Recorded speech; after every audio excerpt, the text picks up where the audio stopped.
En el día de ayer, como te contaba, Telecom tiene este proyecto sumamente interesante que es la sumatoria de todas las marcas que acompañan a Telecom y armaron Digitalers, esta plataforma gratuita para acompañar y de alguna manera también, ¿por qué no?, generar un empleo, una capacitación en nuevos oficios.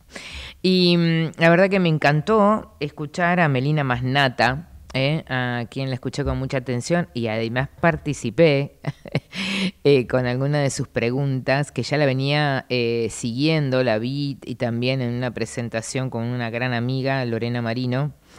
Y ella habló en ese espacio de aprendizaje cómo es aprender a pensar con tecnología. Y me encantó, porque es al revés. Y ella decía, la IA no es una fuente, dice la IA, nosotros conformamos el espacio, me da la impresión, que fue lo que entendí, para que sea una herramienta que me permita a mí, vamos a ver qué, posiblemente ser un poco más plástico en nuestro pensamiento, razonar y que nuestro tiempo sea de calidad, a lo mejor acompañados por una herramienta. Bueno, ¿quién es quién? ¿Quién tiene más poder? Sería la pregunta que yo le haría a Melina Masnata, que está del otro lado y que tan amablemente se redujo un poquito su espacio en su agenda y pudimos meternos ahí. Hola Melina, ¿cómo estás? Sara Di Tomaso te saluda en Tercer Tiempo. ¿Cómo estás, Sara? Qué bueno escucharte y excelente resumen del que hiciste. No sé cuánto más puedo aportar, por lo No, tanto da cuenta de lo atenta que estuviste ayer, re, que es otro de los desafíos que tenemos, ¿no? La re, atención y cómo nos compite en estos re. tiempos sintéticos. Bueno, a ver, me anoté porque generosamente me compartieron tu presentación y generosamente, muy de tu parte, estos saberes. Para mí los saberes realmente tienen que ser compartidos porque tienen que ser como colectivos. Y vos dijiste, el aprendizaje sí o sí es colectivo y lo pusiste en palabra y en acción, porque tengo esa presentación y quiero preguntarte algunas cosas. La primera, me parece fantástico que desde tu lugar de aprendizaje y de enseñanza podamos desmistificar que la tecnología viene a ayudarnos, no a arruinarnos, a quitarnos trabajo. Exacto, sí, y creo que, y como siempre, la tecnología nos falta entender que es liderada y creada por humanos, que tiene una plataforma que todo lo demás se retroalimenta por las personas usuarias, o sea, humanos, y que hay mucho de lo que uno puede diferenciar entre un uso genuino, como le decimos en el mundo educativo, un uso con sentido, un uso con propósito, que por supuesto lo lleva a otro nivel, al pensamiento, a la producción, a la capacidad de impacto, por sobre el uso de lo que estamos acostumbrados, cómo está diseñado. Y un poco Ujú. lo que discutíamos ayer es esto de, bueno, hoy cuando pensamos en todos los aspectos más negativos, son aspectos negativos porque por diseño hay una economía de la atención, hay una economía que este derecho de la desconexión que hoy se empieza a hablar más fuertemente no está puesto en valor.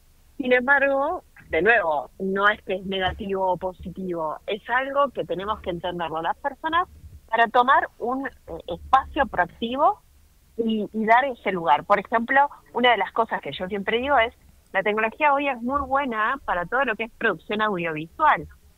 Y si hay personas que, por ejemplo, aprenden mejor con todo lo que tiene que ver con escuchar un podcast o escuchar una radio, bueno, qué mejor hoy para pedirle a un texto o algo que nos genera como mucha distancia, producime esto en tanto tiempo para un formato de esta forma que yo lo quiero escuchar o ver de esa otra manera. Entonces ahí empezamos a ver que la tecnología, cuando le damos esa indicación, genera este otro valor. Por lo tanto, no es algo negativo, es algo que necesita ser liderado. Ujú. Vos hablaste de pensamiento sintético, Ujú. y que hoy también liderar es una manera de aprender. ¿Entendí bien las dos cosas? Por favor, señora, explíquelo. ¿Qué es pensamiento sintético? Bueno, el pensamiento sintético tiene que ver con esto que hoy delegamos, ¿no? Ah, Hablamos mucho de este concepto de la delegación cognitiva y demás, sin entender que lo sintético es toda esta producción que detrás hoy tiene mucha inteligencia artificial, ya sea desde las imágenes, desde los textos y de todo lo que no vemos, como los algoritmos. Hoy la inteligencia artificial está en todo lo que utilizamos a través de una pantalla. Por lo menos en algún proceso hay una intervención de inteligencia artificial. Por lo tanto, está automatizado y no es humano, es sintético. bien. Por otro lado, otro de los puntos que traigo es que la percepción del tiempo, y acá quiero aclarar el concepto de percepción del tiempo, está muy influenciado por esto sintético, ¿no? El decímelo en tres bullets, el Claro, contámelo rápido, el si no claro, me explicás con fuegos artificiales, no claro. lo entiendo, que es mucho de lo que este otro sistema nos está llevando. Eh, Y eh, entonces, Perdón que te interrumpa, pero me la dejaste por picando. favor, Cuando arranqué el programa, hoy hablaba de este ruido que hay en los medios, ¿no? O sea, eh, que posiblemente yo durante todo el día de ayer transité por distintos lugares en donde veía otro tipo de contenido y de Argentina y de vos de pronto prendés la tele y el ruido es abrupto, es todo... como vos decís, ¿no? Esto de fuegos artificiales y poco contenido. ¿Entendí mal? exactamente, y además la televisión trata de emular a eso que vemos en las redes sociales cada vez más, ¿no? Vemos programas por ahí noticieros que atrás incluso ponen likes y simulan como si estuviéramos viendo un vivo de una red social. Claro. Ese es un ejemplo muy claro de cómo hay una desadaptación de un modelo que funciona muy bien en un sistema y trae, contamina el otro, porque también la capacidad de atención, que como bien mencionabas en un momento, se entrena, la neuroplasticidad existe y eso es importante también destacarlo, porque así como creamos un hábito complejo y negativo, también podemos crear un hábito positivo y expansivo. Ujú. Y en ese punto, justamente el pensar diferente, el dar un lugar al tiempo y a la calidad de lo que entendemos por tiempo de manera diferente, es lo que también tenemos que entender las personas. Porque a veces decimos, bueno, pero la atención, ¿no? Un Sí. poco yo lo que les traía ayer es, ojo, entendamos que hay un montón de categorías de atención, ¿no? Y hay algunas que son positivas, hay otras que necesitan ser lideradas, y esta atención es el elemento, es la materia prima para cualquier aprendizaje. Y Ujú, uno de los puntos más importantes que vos conectaste recién es esto de la palabra de liderazgo con el aprendizaje. ujú. Y después me quedé hablando con varias personas, una me dijo, yo cuando lidero les enseño a mis equipos, y eso habla del aprendizaje y la enseñanza. Y digo, claro, y además vos pensás que nosotros hoy tenemos liderazgos donde todo el tiempo parecen quemados, ¿no? Si vos no estás corriendo con la lengua afuera, con mil cosas, con fuegos artificiales, parecería que no sos productivo, ¿no? Ahora, Porque también, sí, perdón, decime. no, y para cerrar este concepto, el liderazgo también es poder decir estoy aprendiendo, estoy estudiando, y le Obvio, estoy invirtiendo tiempo por a esto supuesto. que es importante. Y claro que sí, porque además ahora los tiempos hasta inclusive de un podríamos decir lo que se llama la economía plateada, en algunos Tal cual. momentos podría ser una economía dorada, porque se junta entre la plasticidad de volver a aprender y la experiencia de tantos años. Ahora te quiero llevar a un escenario complejo, que significa el sistema educativo, esta Sí. realidad que se topa con una gran desigualdad. Para mí, en los próximos años, la gran desigualdad, más allá de económica y social, también va a ser educativa. Ujú. Entonces, todo esto que vos planteás, ¿cómo lo puedo mixear en un sistema educativo que para mi criterio, esto lo digo yo como ex docente, está como un poco lejano a estas tendencias, a lo que necesita un pibe de 15, 16, 17 años, que es atención, que tiene poca atención, que requiere inmediatez y un montón de cuestiones más?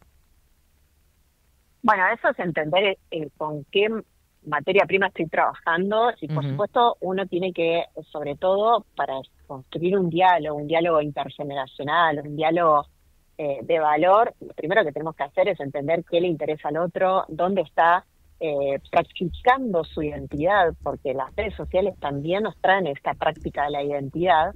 Y como bien decís, eso pasa en el aula, eso es poroso al mundo del aula.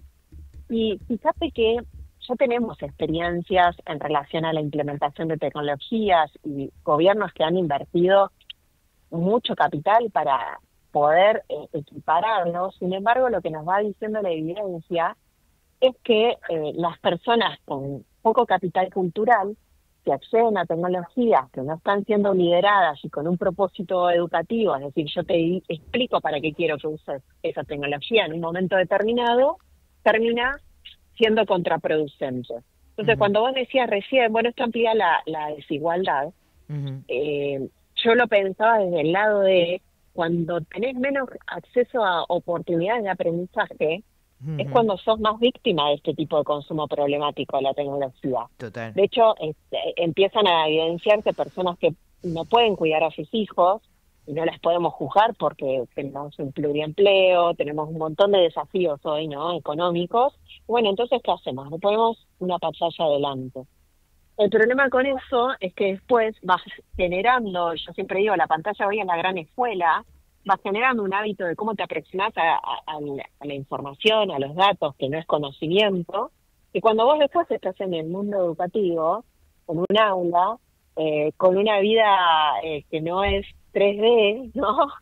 Te empieza a pasar esta necesidad urgente de que la atención, como no la desarrollás, bueno, esto no es valioso, no es importante. ¿Qué Claro. tienen que hacer los docentes o qué tenemos Ay, que me hacer los sacaste la sistemas pregunta de la educativos? boca. ¿Qué hace un docente que Que, cambian los contenidos cada 6 meses? claro, bueno, yo lo que veo, y lo veo como una buena práctica, son Ujú, muchos educadores que se toman el tiempo de buscar qué es eso que están haciendo estos estudiantes, ¿no? Por ejemplo, ujú. están viendo historietas digitales. Bueno, perfecto. Y van a abordar una línea de trabajo como es un concepto un contenido curricular que tenés en en prácticas de lenguaje o lengua y literatura, según, porque además en Argentina tenemos todavía muchos desafíos según la provincia en la que estés. Partís de un punto donde vamos a trabajar la novela histórica y traes una IA y hace un trabajo de traducir a una historieta digital, por ejemplo. Y en eso los estudiantes están dando cuenta que es difícil, que no es fácil, que no saben usar en realidad la tecnología para producir, sino que en general la utilizan para reproducir, y no se ven como productores, sino como consumidores digitales. Y ahí empieza a ver que es un poco lo que yo creo que hoy tiene valor el lugar del ámbito educativo, una meta de enseñanza, que no es solamente te estoy enseñando esto que tenés que aprender, sino también yo te estoy enseñando a cómo tenés que habitar el mundo digital, a través de usarlo de esta manera. Entonces creo que hay algo ahí importante, que es que hoy el aula es el único espacio social donde nosotros nos vinculamos con un tiempo y espacio determinado, con personas humanas, ¿no? Vuelvo a decirlo, con humanos que por ahí no, no me sentaría en un ámbito tecnológico, porque la tecnología hace esto que se llama cámara de eco, que me acerca siempre a las personas que escuchan o piensan igual que yo, y Claro, escuchan lo mismo y que yo claro. quiero El escuchar. algoritmo, ¿no? Entonces eso, exacto, va en Claro, detrimento de tu pensamiento crítico. claro. Ahora el aula tiene mucho para enseñar de eso. Por lo tanto, el docente no es que tiene que crear algo diferente, tiene que adaptar algunas de las cuestiones que se trabajan en el espacio áulico para mostrarles cuál es el sentido de lo que pasa después en el mundo digital. Ahora, Estamos todo el...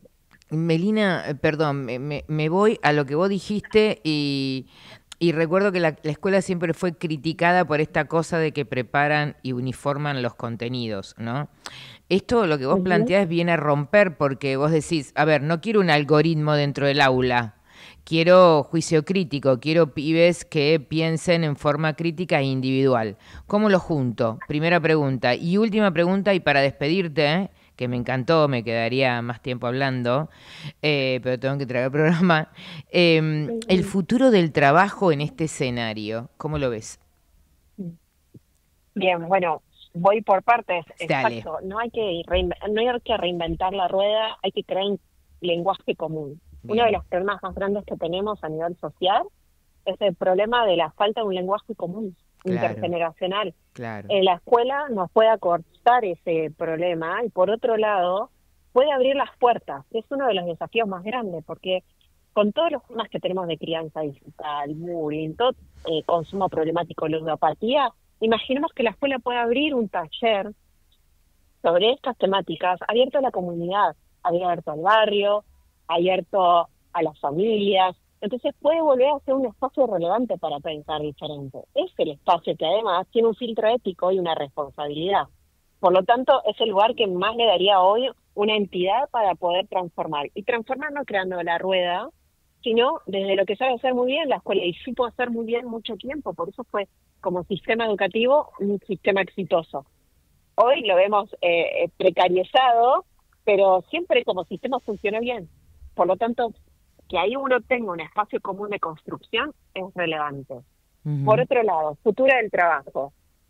Futuro del trabajo, estamos en un momento muy desafiante, por eso lo que hablábamos ayer es cómo pensamos en habilidades que sean meta habilidades. Entre ellas, no solo lo que hablamos todo el tiempo del pensamiento crítico, que la gente dice todo el tiempo, sí, falta pensamiento crítico. Ahora, nos falta tener una definición común de qué es el pensamiento crítico. ¿Y Porque qué es? seguramente para vos, y acá hay un punto, que es pensar de la mejor manera posible y de la manera que además a mí me permita lo que se llama el pensamiento de crecimiento, el mind growth, ¿no? Que es cómo puedo pensar de manera tal que no me quede en esa idea, sino que la pueda ir elaborando, creciendo, Claro. iterándando y poniéndola en tela de juicio. Que no sea Ese rígida. Claro, desafío, exacto. claro. Eso, esa metahabilidad, la habilidad de aprender, porque Sí. vamos a tener que aprender y desaprender todo el tiempo.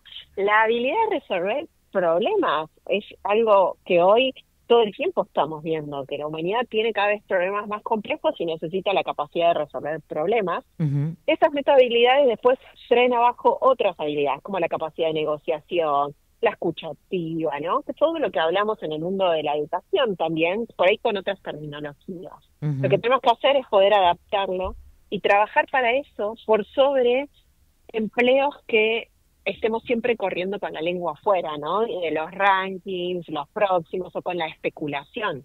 Sí entendemos que las personas tenemos ciertas habilidades que vamos a tener que seguir desarrollándolas y que eso cada vez crece más de manera más acelerada. Por lo tanto, posicionarnos en las habilidades y en estas habilidades por sobre los roles va a ser lo más asertivo. Impecable, señora, un lujo escucharla. La verdad, un lujo. Ahí estuvieron otras voces también y usted abriendo ahí en Digitalers una manera de pensar, ¿no? Los liderazgos con pensamiento, con aprender y reaprender, me encantó. Gracias por estar aquí. Muchísimas gracias a vos, Sara, por interesarte, por tus buenas preguntas, mejores preguntas que No, mis aportes no. y grandes resúmenes que hiciste de la jornada de ayer. Y bueno, agradecer de nuevo a todo el equipo que está creando toda la plataforma de Digitaler. Exactamente, eso quiere decir que usted como profesora logró lo sumamente interesante como para que uno escuche. Así que a eso se debe Excelente. el deseo de esta entrevista. Los periodistas deseamos preguntar cuando realmente el contenido nos atrapa. Gracias por estar aquí en Tercer Tiempo. Muchas gracias, Sara. Nos seguimos viendo. Un gran placer. Melina Masnata, para entender, bueno, hoy un programa sumamente rico para corrernos un poquito, hay veces, de una agenda bastante oscura de lo que estuvimos viendo en el día a día, cuando no es el Movistar Arena, cuando no es Esper, cuando no es Santilli, cuando no es el narcotráfico, cuando no son las consecuencias de la marginalidad, del asesinato y del triple homicidio a consecuencia, obviamente, de la marginalidad y el narcotráfico. Nos corrimos un poco porque también está bueno poder hablar de otros contenidos que nos den otro aire y que sumen al pensamiento.